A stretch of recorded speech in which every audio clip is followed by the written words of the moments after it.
to the Miami Heat Zone podcast. We're pushing to 6,000 subscribers. Make sure that you guys hit that subscribe button, and thank you for all the support. Today we have my boy Amir. Make sure that you guys go to Team to Beat Miami Heat. Make sure that you guys hit that subscribe button, and thank you guys for all the support.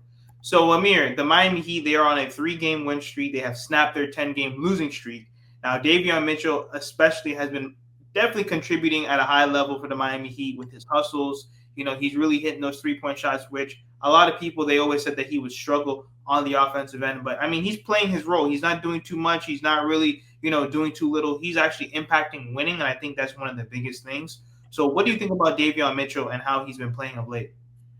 He's been great. I like him off the bench, like in that Drew Smith backup point guard role. I don't really like him as a starter. Like, his numbers don't jump off the screen.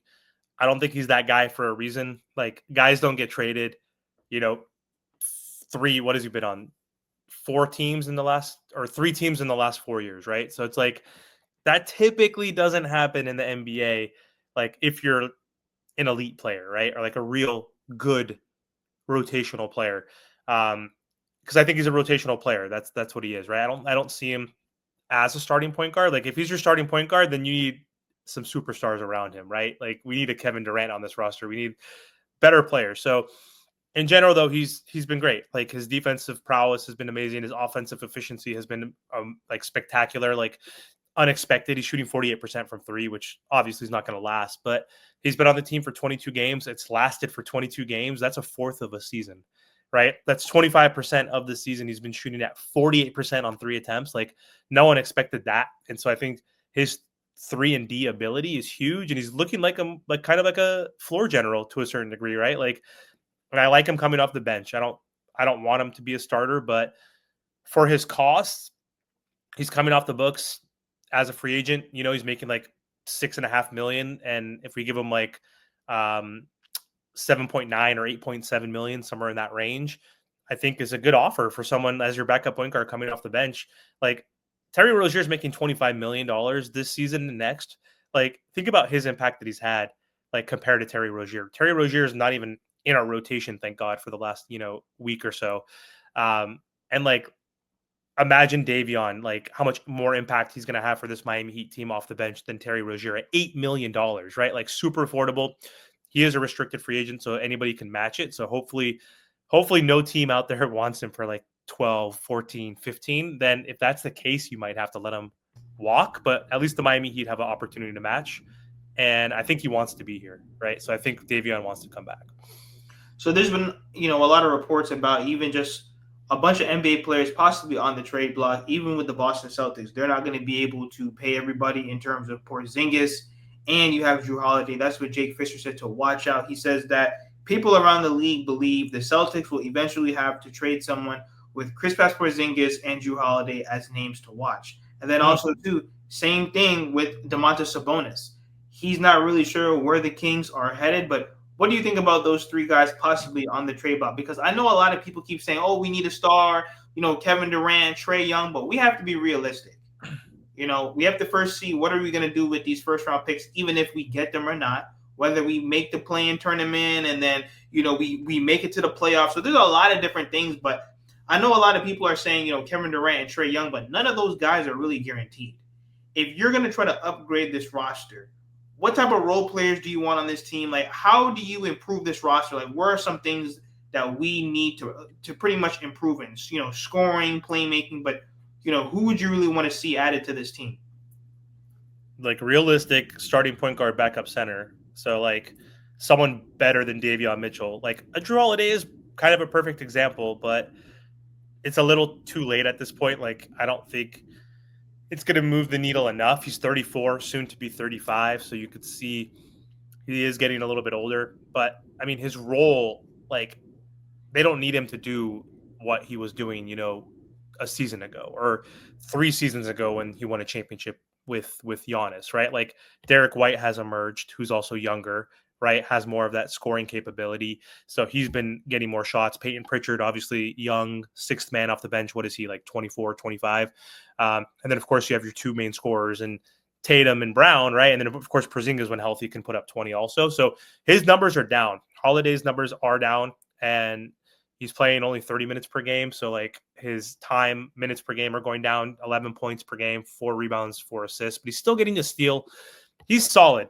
I'd rather have Drew if we were more of a contender. Like if we still had Jimmy Butler still and this didn't happen, and you can add a Drew Holiday with Jimmy, Bam, Tyler, and Drew, then like even though he's an aging former All-Star, it would make sense. So like, I don't think it makes much sense to add him moving forward, but that could be a realistic option to keep the team competitive, which the Miami Heat front office wants, right?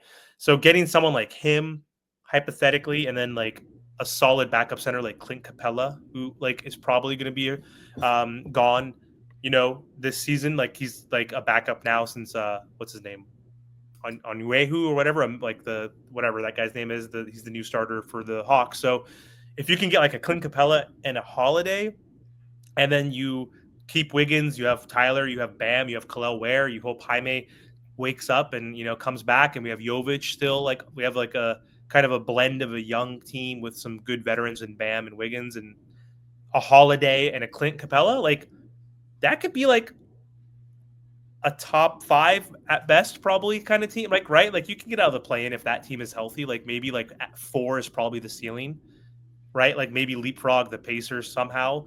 So like getting guys like Capella, but maybe someone younger than Drew Holiday. I don't know who like is going to be available via trade or free agency, but that's what I think is more likely to happen than a Trae Young. Ideally, maybe throw in a Trae Young and figure that out, right? Or ideally get a Kevin Durant, but not give up 3 picks and trade the farm for a Kevin Durant, right? Those are some guys on the other end that I would think would fit well with the Miami Heat, perhaps, even though some Heat fans like myself don't like Trae Young at all.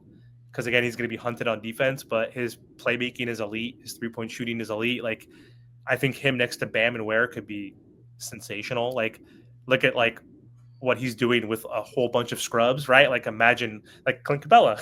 Look how good he made Capella before he's been on the bench, and now he's more John obsolete, Collins. right? Because he's John Collins. He made him look good. Like, he can make anybody look good. Like Bam and Ware would look amazing with a true point guard like that, like who can average 10, 12 assists per game. So yeah, those are my like kind of realistic and hopeful picks.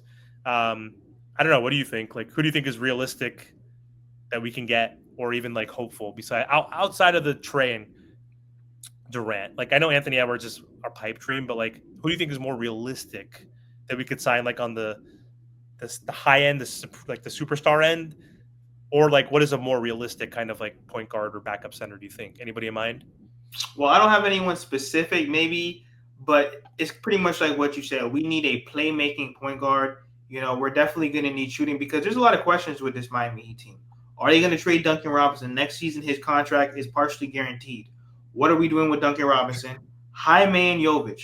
Jaime has been unplayable. It's different between a sophomore slump and being completely unplayable. I just think that is absolutely treacherous how bad he's been this season.